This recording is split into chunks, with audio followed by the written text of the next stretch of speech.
Today, I would like to discuss the medial approach to the elbow joint. A brief video. Narrator Kemal Gokkus. Acknowledgement to the authors and the editors of the book. Operative approaches in the orthopedic surgery and traumatology. This pre-video presentation retrieved from the book of operative approaches in orthopedic surgery and traumatology.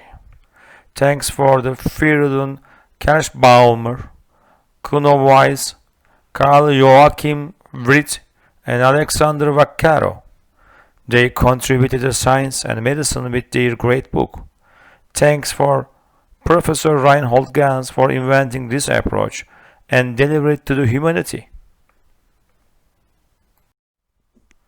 Indications: fracture of medial humeral epicondyle, instability, osteochondritis dissecans, synovectomy, inflammation, ulnar groove syndrome, lengthening of flexor muscles in cerebral palsy situation.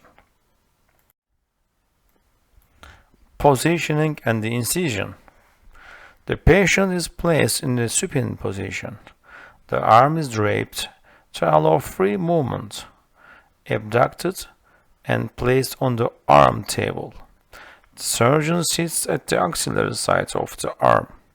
Skin incision may occur alternatively in front or behind the medial humeral epicondyle and approximately has a length of 10 cm. Notice the figure. The dissection continues subcutaneously, and the medial cutaneous nerve of the arm and the forearm are at risk of injury on the flexor side. Behind the medial intermuscular septum, the first fascia covering the ulnar nerve is split, and then the ulnar nerve is exposed. Ensnared, the dissection extends as far as the sulcus of the ulnar nerve. Then, with the elbow flexed, the sail-shaped aponeuros between the humeral and the ulnar origins of the flexor carpi ulnaris is split in a longitudinal direction so that the ulnar nerve can be dissected and snared in this area as well. The motor branches supplying the flexor carpi ulnaris must be spared. Medial arthrotomy may be performed either by a detachment of the antebrachial flexors from the medial epicondyle of the humerus, or by osteotomy of epicondyle. Following transection of the medial intermuscular septum, the tip of the medial epicondyle together with the forearm flexor muscles may be retracted distally. Care should be taken not to overextend the motor branches of the median and the ulnar nerves. For better exposure of the joint, the elbow is flexed and the ulnar nerve retracted anteriorly. This permits visualization of the coronoid process and olecranon and the trochlea of the humerus.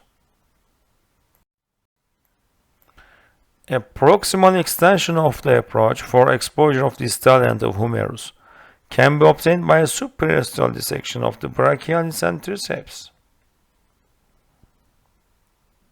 Notice the figure. The distal extension of the approach is not possible on account of a neural supply of the forearm flexors by the median and ulnar nerves. Wound closure. The osteotomized medial epicondyle is reattached with a tension band or a tension screw. Dangers: excessive distal mobilization of the detached antebrachial flexor muscles with the tip of the epicondyle can lead to partial denervation of the forearm flexor muscles by overextension and rupture of the motor branches. Use of retractors on the anterior side of brachial brachialis endangers the medial nerve.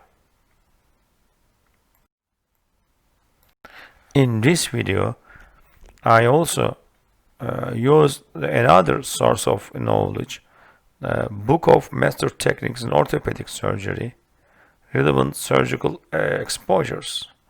Thanks for the authors and the editors, Bernard Morey and Matthew Morey.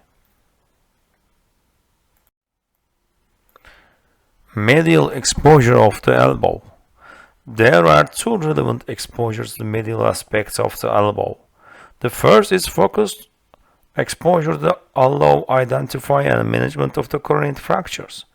The second is a more extensive medial approach, which affords an opportunity to release anterior and posterior elbow capsules, as well as manage fractures and broader spectrum of pathology. Medial column. Hotchkiss over-the-top approach for exposing the anteromedial facet of the ulnar coronoid process. Access to the coronoid with an intact radial head. Anterior capsular release. If ulnar pathology is also to be addressed, anterior and posterior medial ectopic bone excision and anterior posterior capsular excision.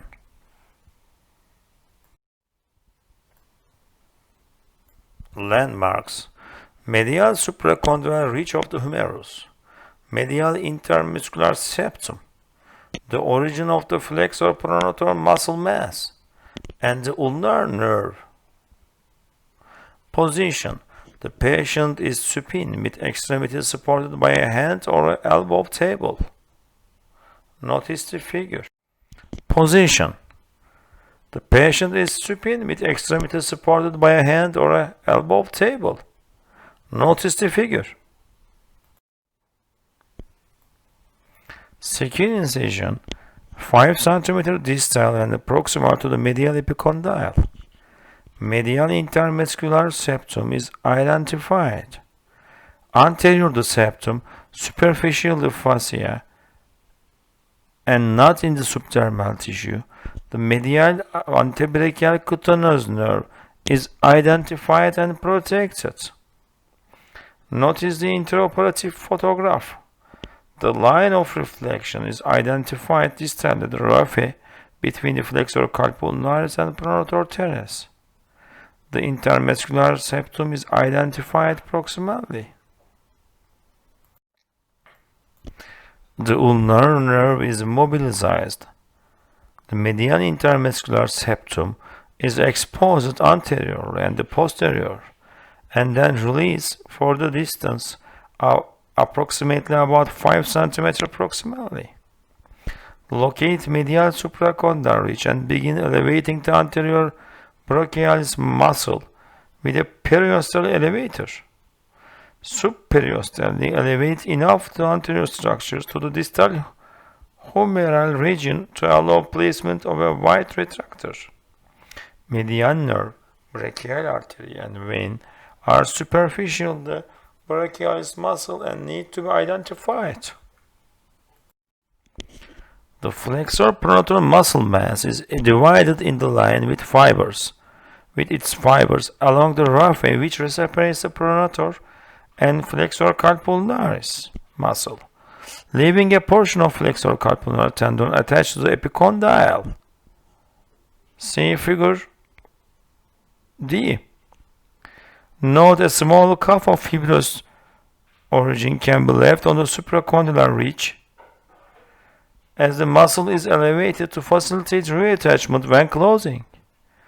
Pronator muscle is elevated from the capsule, encountering the brachial muscle which has been mobilized and retracted laterally. See figure A.